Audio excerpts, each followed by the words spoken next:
Tras los casos que han remecido la agenda política que involucran delitos como violación, abuso, acoso sexual, se ha abierto el debate sobre el uso de frases como "amiga, yo te creo", que según expertos son una construcción retórica que trae aparejado un sesgo implícito que lleva a mermar de presunción de inocencia y el debido proceso contra los denunciados.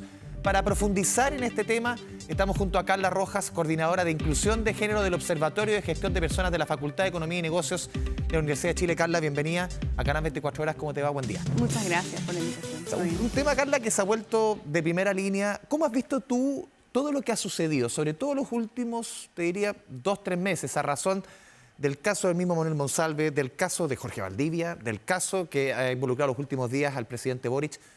Una reflexión más desde la altura, después pasamos quizás al caso a caso. Bueno, yo creo que esto demuestra una urgencia en la sensibilización y psicoeducación en materias de prevención de agresiones sexuales, acoso sexual, abuso sexual y también en materias de violencia de género específicamente. Creo que esto demuestra lo poco preparada que está la sociedad y también las instituciones, público y privada, para enfrentar este tipo de investigaciones, los procedimientos, los protocolos y también cómo reaccionamos a tiempo para proteger a las víctimas. Y también, que creo que esto es un llamado súper importante a la prensa, la revictimización que ha ocurrido en todos los medios de comunicación a través de filtración de información, que finalmente puede ser muy revictimizante para las personas que sufren estas acciones. Carla, porque es un tema, y lo conversamos justamente en comerciales, que está presente hace mucho rato en el discurso. Está presente el tema de la revictimización, el tema de cómo se tratan estos temas. Pero claro, una cosa es el discurso y otra cosa es el hacer. ¿Hay formación en nuestro país? ¿Estamos formando a los profesionales? Digo, tú trabajas en una facultad, por ejemplo, de economía, en los profesores universitarios, en los profesores del colegio, que sea un cambio cultural, porque más allá del discurso, si no hay un cambio cultural, es difícil, porque muchos quizás no entienden cuál es el tema de fondo. Sí, efectivamente el cambio cultural es conducta y para eso requerimos educación. Sí, efectivamente hemos tenido un avance, más que el discurso, yo creo que el movimiento feminista, hay que decirlo, y también el gobierno ha tomado acciones en relación, por ejemplo, a la legislación. Tenemos la Ley Integral de Violencia que fue aprobada hace menos de 6 meses, Ley Carin, Convenio 190, o sea, articulando una cartera legislativa súper activa en materia que hoy día las mujeres puedan denunciar estos delitos sin temor a la exposición que puedan tener después o que puedan ser agredidas o más vulneradas en sus derechos. Sin embargo, sí hay una tensión en esta psicoeducación, porque finalmente la legislación es una cosa. Como dice Rita Segato, finalmente hay una doble moral, ¿no? Porque se tiene una legislación, pero finalmente las conductas constitutivas son otras. Y eso hay que cambiarlo de la primera infancia. Los estereotipos de género se forman en la primera infancia. O sea, no basta con la ley, no basta con tener la ley. O sea, hay un tema cultural que también es tan importante como la ley. Exacto. El tema cultural es lo más importante y eso hoy día es muy voluntario, tanto para los colegios como para las universidades. Porque si bien existe legislación, la fiscalización de estos, cómo lo llevan a cabo cada especialista, queda en materia abierta de cómo lo hace cada establecimiento educacional. Por ejemplo, en nuestra facultad tenemos electivos, tenemos algunos cursos de especialización o diplomados, pero no es la realidad de todas las facultades, no es algo obligatorio también, por ejemplo, para todos los profesores, porque sin ser especialista en género puedes tener comentarios sexistas igual y fomentar esta cultura que llamamos como la cultura de la violencia de género. ¿Cómo se, y lo decíamos en la presentación, Carla, cómo se, más que el concepto de mezclar, pero cómo convive esto, una denuncia del tipo que hemos visto? Por ejemplo, sobre todo se ha concentrado mucho, por ejemplo, el último caso que involucra al presidente Boric. ¿Cómo convive eso con la presunción de inocencia? El concepto de eso, yo te creo, y siempre hay que creer a la víctima, pero también manteniendo la presunción de inocencia. Uno siente por lo menos que en el discurso esas cosas como que no conviven. ¿Cómo lo ves tú? Bueno, en el caso del presidente Boric, sí creo que también es un poco lo que ocurre en la política, ¿no? Lo denigrante de esto que finalmente se utilizan un emblema y también alguna acción que era para proteger a las mujeres como un accionar para hacer una rivalidad política entre distintos partidos, etcétera, y yo creo que ese es el riesgo de esto. Porque efectivamente esto es una denuncia falsa finalmente cuando tú ves los antecedentes a primera instancia, pero sin embargo quiero ser clara en algo. Las denuncias falsas son el 0,08%. Entonces, usualmente hay resistencias al cambio. O sea, en el fondo, no por una manzana podrida, entre comillas, el árbol completo va a estar... Exacto, y creo que es peligroso y riesgoso para todos los avances legislativos para los derechos de las mujeres, porque, por ejemplo, en el año pasado nosotros tuvimos más de 21.000 casos de violación y agresión sexual en nuestro país. O sea, se comete una agresión sexual en Chile cada 28 minutos. Entonces, creo que usar esto para peyorizar o para burlarse de los hashtags del movimiento feminista, un poco de los avances que he tenido también legislativamente, la cartera de género, creo que es un poco revictimizante para las víctimas que realmente sí utilizan estos sistemas y que para ellas sí ha brindado tanto apoyo. En el caso del presidente yo creo que esto efectivamente puede ser una denuncia falsa, sin embargo, creo que es importante también no revictimizar a la persona. Podemos estar hablando que una persona incluso con algún trastorno de personalidad o algo más grave, que igual es vulneración de derechos poner su cara en todas partes. De alguna manera creo que la amiga yo te creo es no te voy a hacer más daño del que probablemente ya tienes. No es que simplemente la situación ocurrió.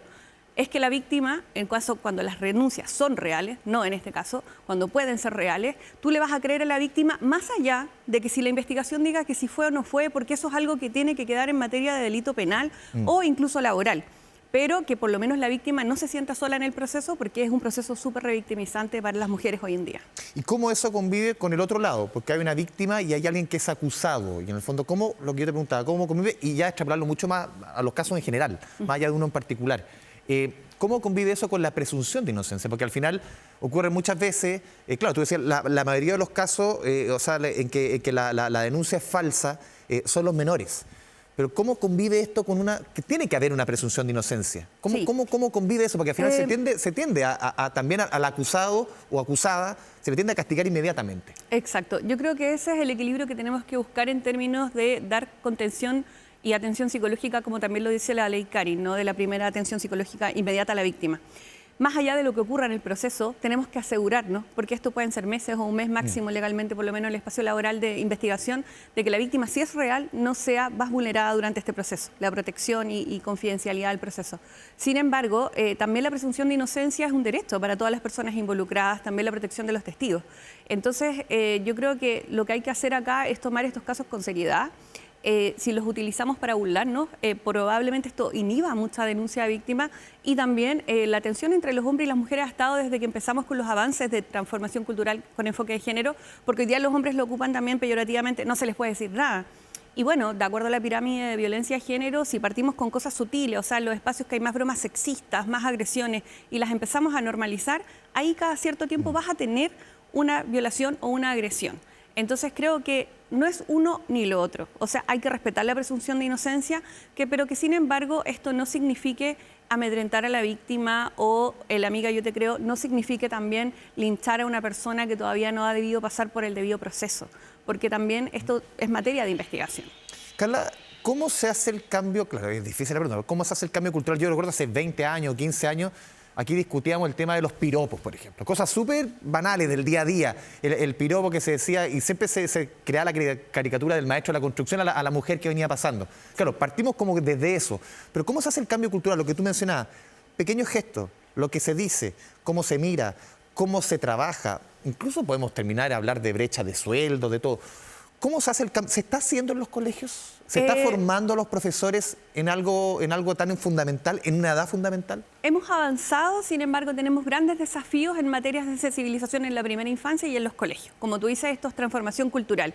Los piropos es algo que ya va de salida, sí. O sea, sabemos que hay buenos piropos y habían pésimos piropos y eso se lo puedes preguntar a cualquier mujer que por eso salió la ley de contra acoso callejero, pero creo que es súper importante entender que esto no es solamente, por ejemplo, el colegio. Están los medios de sociabilización como la publicidad, que también ponía antes como objeto sexual a las mujeres en todos los espacios y los hombres como sujetos de derecho, ¿no? Bueno.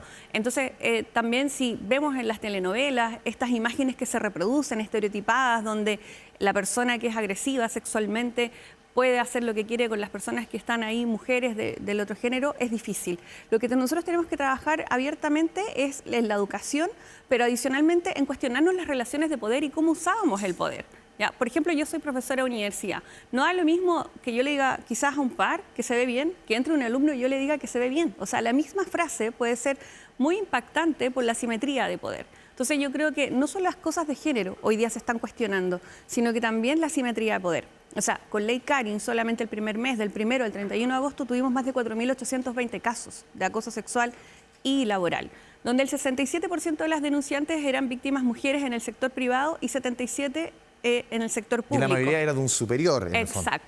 Y no hay, no es que los hombres no los acosen, sí también pueden ser víctimas, pero el tema es cómo como sociedad nos cuestionamos las relaciones de poder y específicamente justo el 25 de noviembre que estamos en el Día Internacional contra la lucha de la violencia hacia las mujeres, creo que es importante hacer reflexiones importantes en la diferencia de poder entre hombres y mujeres y para qué lo utilizamos. También me acordaba, por ejemplo, otras discusiones que se dan en paralelo, Carla, por ejemplo, en el tema cuando se educa a los niños, por ejemplo, los libros que leen, las cosas que leen, muchos han dicho, no, se reescriben ciertas cuentos, porque dicen, no, en esta época, ciertas cosas normales, que los niños lo lean, hoy día puede ser. ¿Tú eres de la idea de que esas cosas, no sé, o los libros, o las películas, o hay que dejarlo tal cual para decir, a ver, en esta época era así, hoy día es distinto? Sí, yo creo que la sociedad, la lectura, todo tiene que estar a favor del desarrollo de los derechos humanos y la sociedad en sí.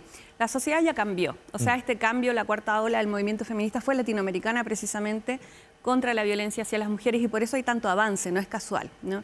Entonces yo creo que hay que ser claros que la educación no sexista, que se exige siempre, es esto de empezar a leer otras cosas, los estereotipos de género, los roles de género, son modelados a través de la comunicación, los libros, los medios de comunicación, la familia, el colegio, los grupos de pares.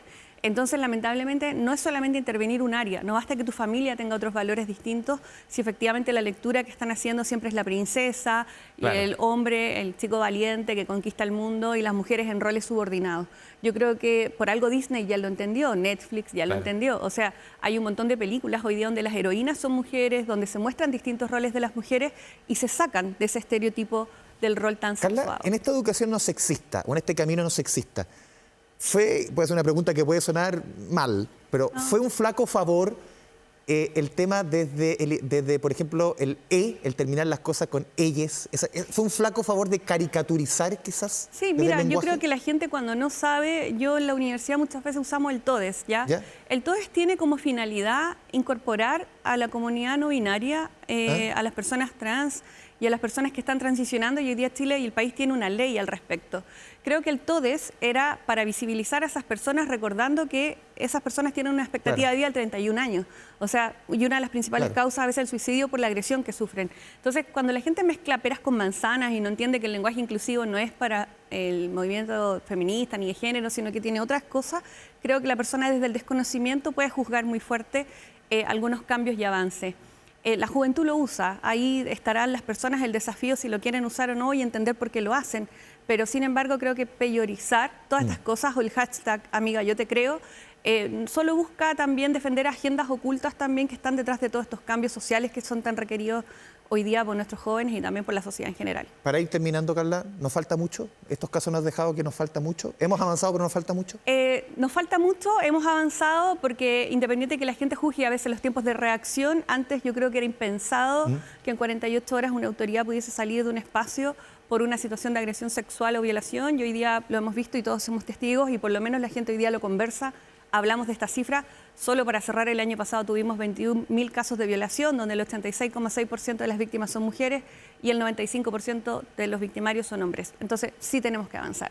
Carla Rojas, te agradecemos este espacio, esta conversación con Canal 24 Horas. Buena jornada. Gracias. Nos vamos a la pausa, 11 de la mañana con 44 minutos.